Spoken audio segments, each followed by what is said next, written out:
La Banque mondiale, les allergies cutanées et la reconstruction de Notre-Dame. Nous sommes le mercredi 1er mai, je suis Pauline Morsley, bonjour à tous. Voici votre concentré d'actualité scientifique sélectionné par Maxi-Science. La différence entre l'homme des cavernes et nous, c'est le résultat de la science. Et ce n'est pas une opinion, c'est de la science.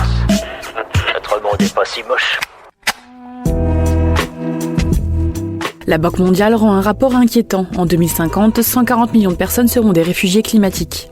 D'après les experts, cette projection pessimiste pourrait être beaucoup moins lourde si des efforts drastiques de lutte contre le réchauffement climatique dans les 30 prochaines années sont faits. Avec en première urgence la réduction des émissions de gaz à effet de serre. Les autorités de santé françaises veulent mettre un terme aux allergies cutanées liées aux textiles d'habillement. Pour cela, elles souhaitent interdire ou limiter la concentration de plus de 1000 substances allergisantes qui se trouveraient dans nos vêtements. Les experts en appellent à l'Europe pour prendre le même type de mesures, ce à quoi la Commission européenne a répondu en demandant une consultation publique de 6 mois. Après l'incendie qui a ravagé la cathédrale de Notre-Dame, l'heure est à la reconstruction. La charpente de bois et la flèche sont parties en fumée, mais aussi certaines gargouilles. Pour les reconstruire, une société néerlandaise spécialisée dans la restauration du patrimoine historique propose son aide. Grâce à l'impression 3D, les gargouilles pourraient donc regagner Notre-Dame plus tôt que prévu. Craignez-vous que votre enceinte intelligente vous espionne ? Si oui, cette application est faite pour vous. Des ingénieurs viennent de développer une appli qui fait office d'agent double. Elle vous prévient quand Alexa et autres Google Home vous écoutent. Mieux encore, elle fonctionne sur une 50aine d'accessoires connectés qui transmettent des données personnelles à des serveurs distants. Super, j'adore. Alors écoute-moi bien, je vais essayer d'être clair avec toi. Ouais, génial.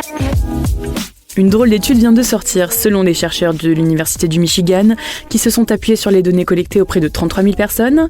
Les gens consommant du cannabis auraient un IMC plus bas que les personnes n'en consommant pas du tout. Les chercheurs n'ont pas encore d'explication sur ces résultats, mais ne conseillent pas la consommation de cannabis pour perdre du poids. Selon un rapport publié dans le Journal of Sexual Medicine, des scientifiques ont demandé à un groupe de sexothérapeutes de donner leur opinion sur la durée idéale des rapports sexuels. Pour eux, le temps de sexe adéquat durerait de 3 à 7 minutes et les rapports désirés seraient de 7 à 13 minutes. Allez, à vos montres! 1 heure, voilà le temps maximum qu'un enfant de 2 à 4 ans devrait passer devant un écran par jour selon l'Organisation mondiale de la santé. L'OMS a publié ses nouvelles recommandations expliquant qu'à cet âge, le développement du cerveau de l'enfant pourrait être perturbé par trop d'écran et incite les parents à passer plus de temps à lire des histoires ou à jouer avec des puzzles avec les tout-petits. Facebook comptera bientôt plus de morts que de vivants selon les chercheurs de l'Oxford Internet Institute. Selon les auteurs de l'étude, le nombre de comptes appartenant à des personnes décédées serait d'ici 50 ans plus important que celui appartenant à des internautes vivants. C'est tout pour aujourd'hui. On vous dit à demain pour de nouvelles actualités scientifiques, mais en attendant, si vous souhaitez approfondir les nouvelles du jour, rendez-vous sur le site de Maxi-Science.